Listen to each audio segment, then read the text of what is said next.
Hoy vas a conocer una de las historias más ocultas y sorprendentes de la genealogía de Jesús. Un relato que habla sobre privilegio desperdiciado, justicia divina y la fuerza redentora de una mujer olvidada. Esta es la historia de el primogénito de Judá que fue muerto por Dios, y de Tamar, quien restauró la línea de la promesa con valentía profética.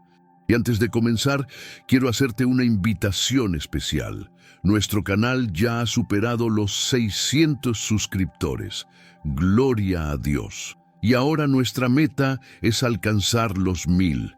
Si amas las historias bíblicas contadas con profundidad, verdad y emoción, suscríbete ahora, activa la campanita y ven con nosotros a vivir otro poderoso momento en la palabra.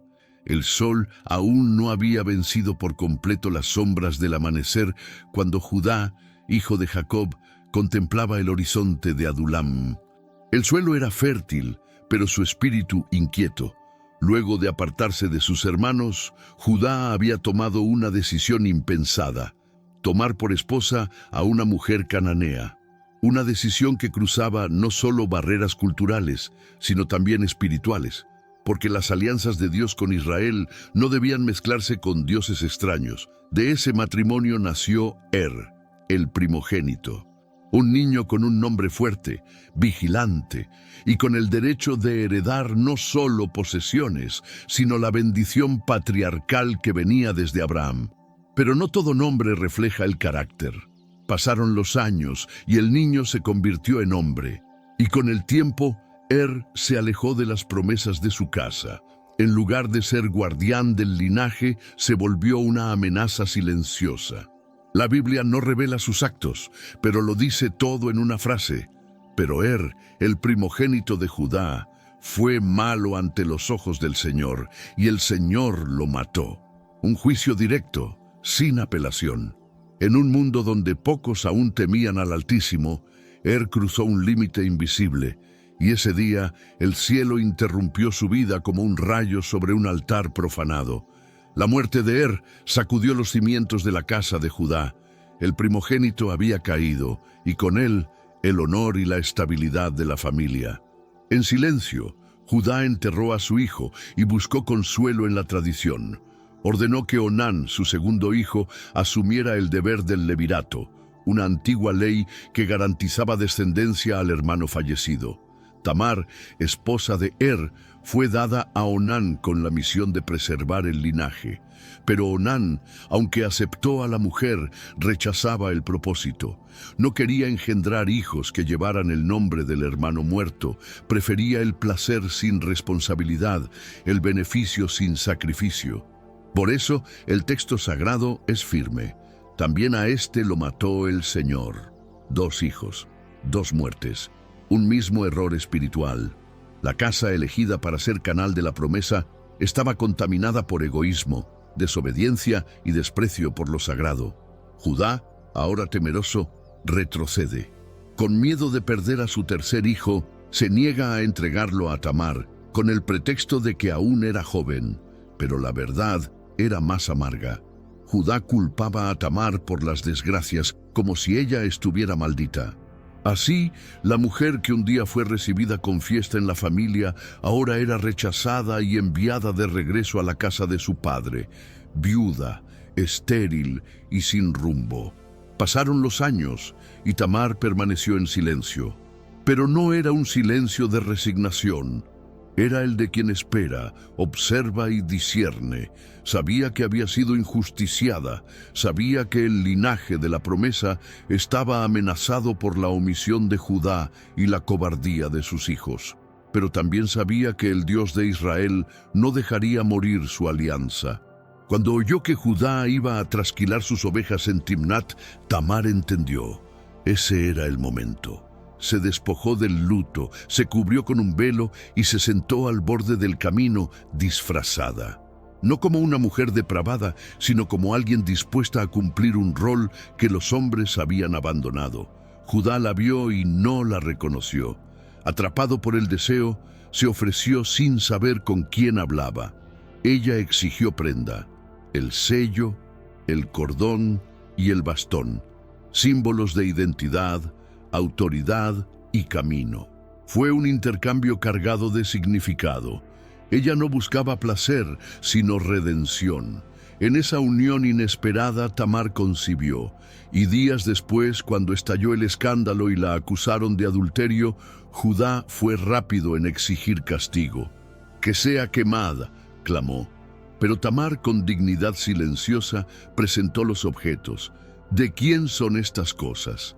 Y Judá, aplastado por la verdad, declaró ante todos: «Ella es más justa que yo». En ese instante, el escándalo dio lugar a la revelación. Judá, que se había apartado de sus hermanos y se había dejado llevar por alianzas impuras, ahora encaraba el espejo de su propia injusticia. Tamar, la mujer excluida, se convertía en instrumento de la restauración divina. Al reconocer su culpa, Judá no solo perdonó a Tamar, reconoció que había descuidado el propósito sagrado que reposaba sobre su linaje. La mujer que él quiso ocultar ahora se convertía en la llave para que la promesa de Abraham siguiera viva. Tamar, antes viuda y olvidada, estaba embarazada de los gemelos que restaurarían la línea del Mesías. Cuando llegó el momento del parto, se desarrolló una escena singular. La partera vio una mano emerger y ató en ella un hilo escarlata, diciendo: «Este salió primero». Pero el bebé retrocedió y su hermano salió antes. Así nació Pérez, cuyo nombre significa ruptura o brecha. Era como si el propio nacimiento dijera algo desde el cielo. El plan de Dios no sigue el orden de los hombres. Él rompe barreras, confunde la lógica humana y exalta lo improbable. Pérez se convertiría en ancestro de David y siglos después de Jesús. Ese parto no era solo un evento biológico, era una declaración espiritual de que Dios aún escribía su historia, incluso entre los errores humanos. Aquella noche en que Tamar confrontó a Judá no fue solo un ajuste de cuentas familiar, fue una intervención divina, porque lo que estaba en juego no era solamente el honor de una mujer, sino la continuidad del linaje de la redención. Dios, que podría haber cortado la descendencia de Judá tras tales transgresiones, eligió restaurar. Y lo hizo por medio del coraje de una viuda y de la humillación de un patriarca. Era como si el cielo dijera: cuando el hombre abandona su llamado, yo aún puedo usar a los débiles para cumplir mi plan. La justicia divina no se manifiesta solo en juicio, sino también en misericordia inesperada. Él había muerto por su maldad, Onán murió por egoísmo, Judá casi lo perdió todo por miedo. Pero Tamar, con fe silenciosa y actitud valiente, fue honrada, y por eso su nombre aparece en la genealogía de Cristo junto a gigantes de la fe. Tamar no fue una actriz secundaria, fue protagonista de una historia que conecta el pecado humano con la gracia redentora. Cada paso que dio en ese camino hacia Timnat, cada gesto frente a Judá, cada riesgo que corrió, todo eso resuena hasta hoy como símbolo de una fe que no acepta ser olvidada y de un propósito que no puede ser interrumpido por el fallo de los hombres. El silencio sobre los pecados de es tan elocuente como su condena. No hay descripción, no hay detalles, solo la sentencia. Y es justamente esa ausencia la que amplifica la advertencia. Él representa a todos aquellos que llevan un nombre, una herencia espiritual, una posición de destaque, pero no cultivan un corazón obediente. Su nombre significaba vigilante, pero no se vigiló a sí mismo. Confió en el privilegio, pero ignoró el carácter. Así murió sin dejar legado, borrado por la justicia divina. Su breve aparición en las Escrituras se convierte en un recordatorio. No es el título lo que sostiene el llamado, sino la postura ante Dios. Por otro lado, Tamar surge como un contraste absoluto. No era de la línea original. Era una mujer cananea, viuda, descartada. pero fue precisamente ella quien preservó lo que los hijos de Judá estaban destruyendo. Su fe fue activa, su decisión fue osada y su resultado fue eterno. No esperó a que los hombres cumplieran su obligación. Actuó, y aunque su método choque a primera vista, el cielo reconoció su justicia. Tamar es un recordatorio de que Dios honra a quienes luchan por la promesa, incluso cuando eso requiere romper expectativas sociales y enfrentar el juicio ajeno con valentía espiritual.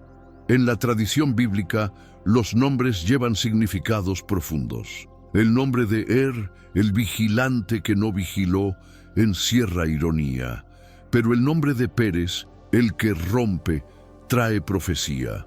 Es el símbolo de todo lo que Dios hace cuando los caminos humanos fallan: romper barreras, abrir brechas, crear salidas donde había muros.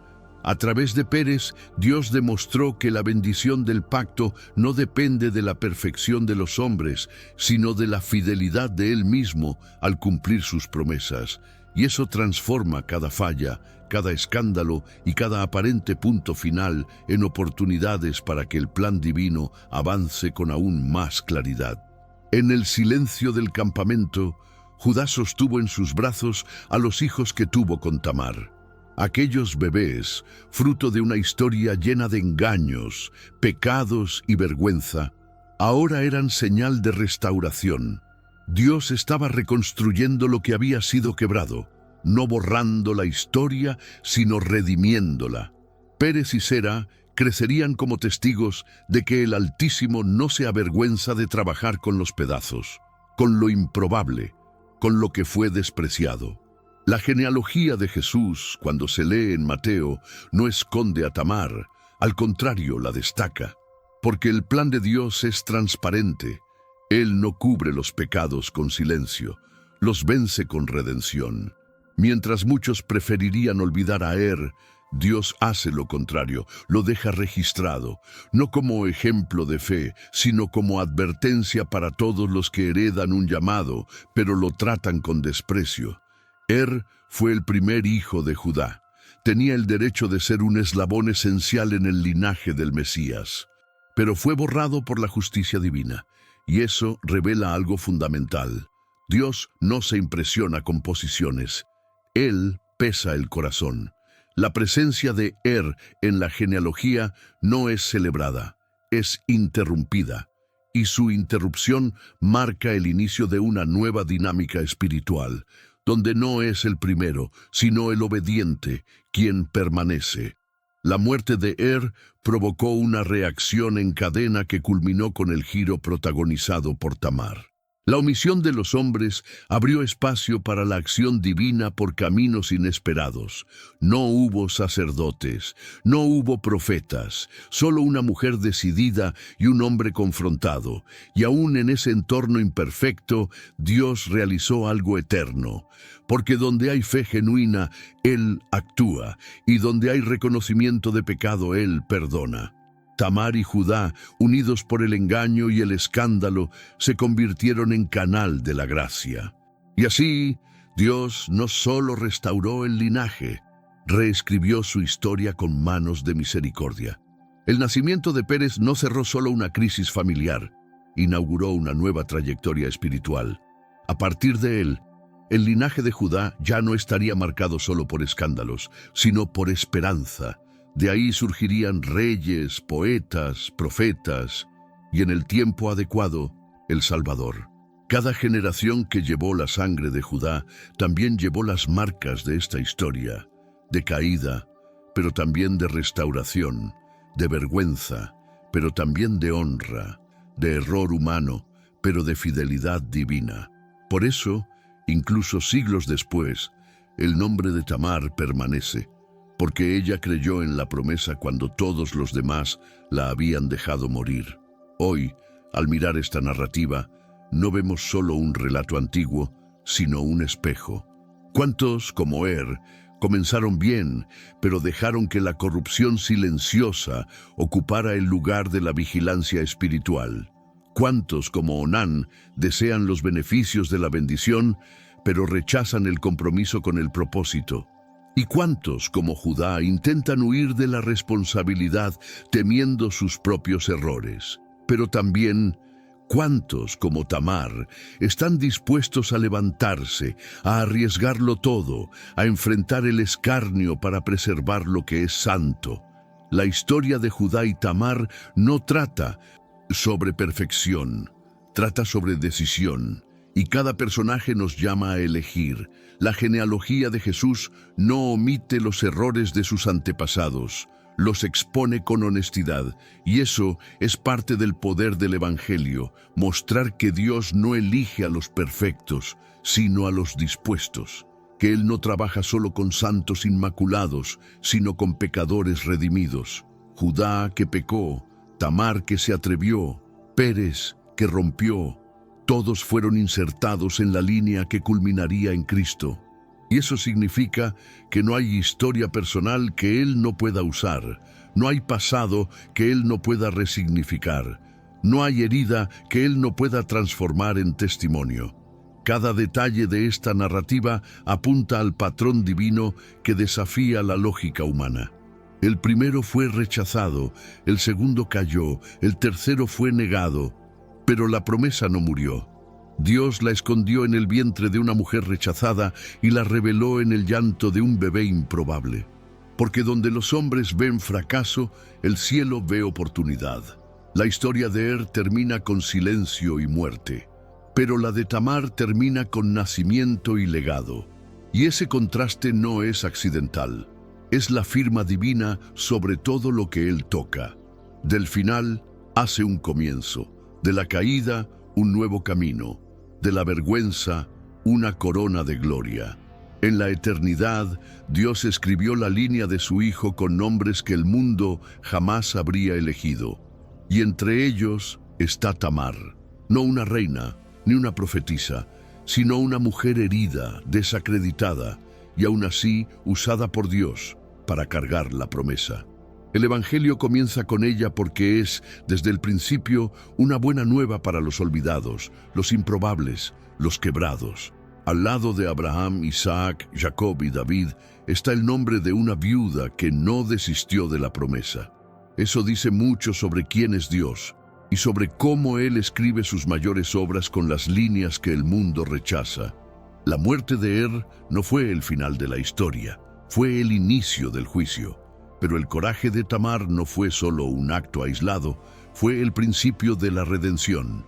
El silencio de Judá dio espacio a la voz de Dios, y el escándalo humano se convirtió en escenario para una intervención divina que atravesaría generaciones. Cuando leemos la genealogía de Jesús, cada nombre allí tiene un eco de lucha, de dolor y de milagro.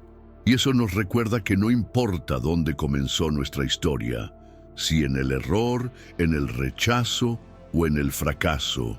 Lo que importa es lo que Dios puede hacer con ella cuando decidimos confiar en Él. La historia de es breve, pero su silencio grita. Fue llamado, pero no respondió. Fue privilegiado, pero no fue fiel. Y su ausencia en la genealogía de Cristo es tan significativa como la presencia de Tamar. Porque el reino de Dios no se construye sobre apariencias o herencias humanas, sino sobre corazones dispuestos a obedecer.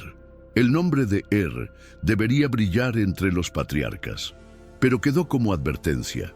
No basta con nacer en la promesa, hay que vivir por ella. Tamar, por el contrario, dejó un legado eterno. Nos recuerda que, incluso en medio de la injusticia, aún podemos elegir formar parte de la historia de Dios. Que la fe verdadera no se limita a una espera pasiva, sino que actúa con discernimiento, incluso cuando no es comprendida. Que la fidelidad al propósito divino siempre será más poderosa que la reputación ante los hombres. Y que si estamos dispuestos a luchar por lo que es santo, Dios es fiel para transformar nuestra vergüenza en testimonio y nuestro dolor en redención. Y esta fue la poderosa y casi olvidada historia de Tamar y el linaje de Jesús. Una narrativa que nos recuerda que no basta con tener un nombre. Es necesario tener un corazón alineado con el cielo. que incluso cuando todo parece perdido, Dios puede actuar de forma inesperada para cumplir su plan. Ahora quiero saber, ¿has estado velando por el llamado que Dios te dio? ¿O has confiado demasiado en el nombre que cargas? Comenta aquí abajo. Quiero ser fiel hasta el fin, si este mensaje te tocó. Y no olvides dejar tu like, compartir este video con quien necesita oír esta palabra y suscribirte al canal. Ya somos más de 600 esparciendo la palabra, rumbo a los 1000. Que el Señor te bendiga con discernimiento, valentía y fidelidad. Nos vemos en el próximo video.